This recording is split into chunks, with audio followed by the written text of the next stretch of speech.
Hey, what's up, Street Gods? Eric from the Eric Street Photography blog.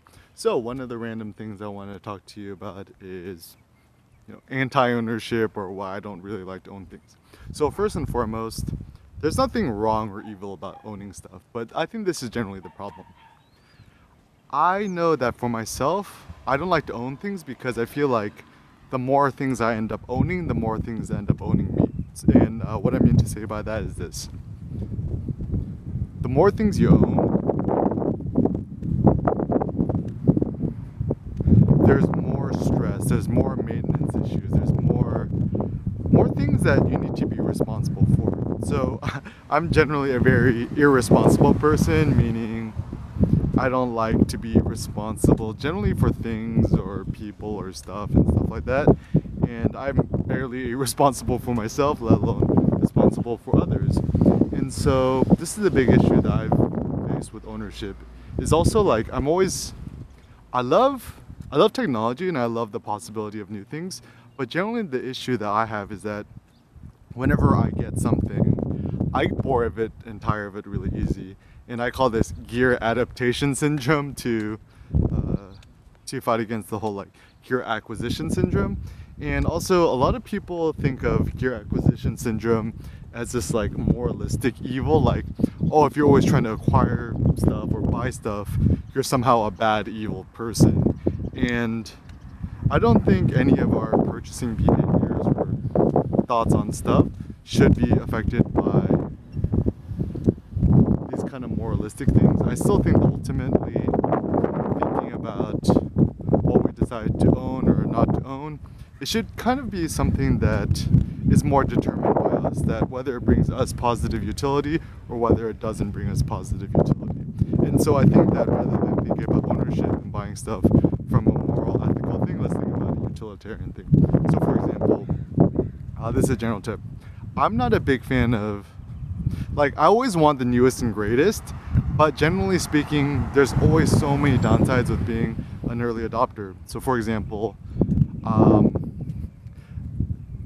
generally the first generation of anything has problems, and if you're an early adopter, yeah, it's cool to have the newest and greatest, but generally you're going to be plagued with a lot of issues. Better to be a late adopter and wait until the second generation of something comes out, and then once it gets all the kinks taken out. So for example, Leica, I think the first digital Leica they made was the Leica M8, and obviously the Leica M8 came out, people, oh, the first digital rangefinder, the first digital Leica, and then everyone goes out and buys the M8. But the problem is, once the M8 came out, and everyone bought it, there are so many issues. It was just totally reasonable given it's a new product. And so Leica quickly makes the M8.2, which fixes a lot of issues. And then once the M9 came out, it fortunately was able to get rid of a lot of the problems. Or also a similar thing too is that like even the Leica M9, great camera, and I think it's a fantastic camera. The issue is like they had like a rotting sensor issue where the sensors would kind of go bad after a certain period of time. Now no one could predict this because time is very complex in terms of the problems that arise, but perhaps it'd be a wise idea to almost delay purchasing anything that's brand new and use, essentially what you do is you're reluctant to buy new things and you're reluctant to upgrade, and you tend to stick with the classics. So for example, even with fashion and clothing, there's always new trendy colors. Like I remember even a few years ago, the whole like neon green, neon orange was popular, and then that kind of died off. It's starting to get popular again.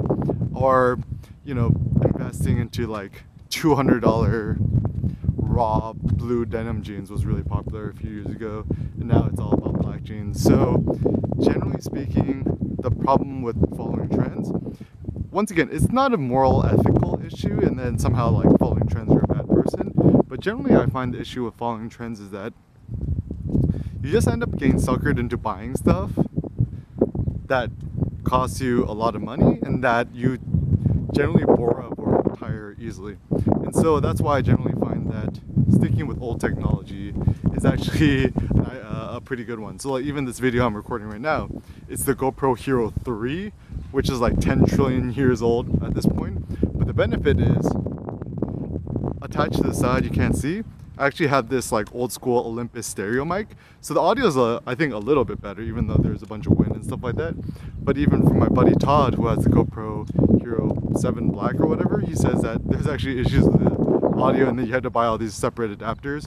And even, this is another thing to think about too, is that even when the new MacBook Pro came out, the Touch Bar, and then they got rid of all the USBs and it was only USB-C, then people started to be super stressed out because you had to buy all these dongles and all these USB-C adapters.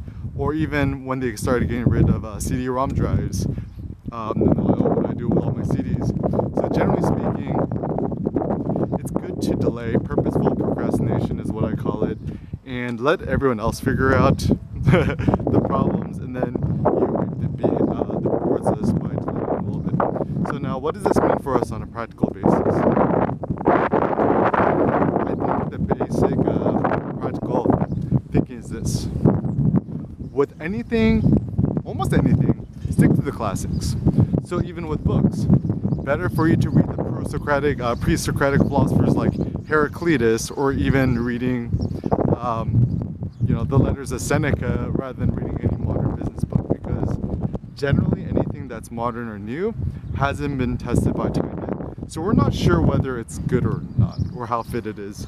Because like a lot of stuff that comes out right now that's modern, it might end up becoming a classic in the future, but we just don't know. So there's a lot more noise, there's a lot less signal, which essentially makes filtering things a lot more difficult. So time is the ultimate filter, and to know what the best stuff is, wait until time is able to indent her teeth into whatever, and if something still survives the indentation of time, it probably is good. So even with photography, don't worry about any of the trendy modern photographers. Study out like Henri Cartier-Bresson, Joseph Koudelka, Richard Avedon. I generally find that most photographers who are dead and their work is still relevant, they're probably around for a reason. So once again, don't buy into the hype, don't worry too much about what's new and trendy, tend to procrastinate a bit more, buy more used and refurbished things, and know that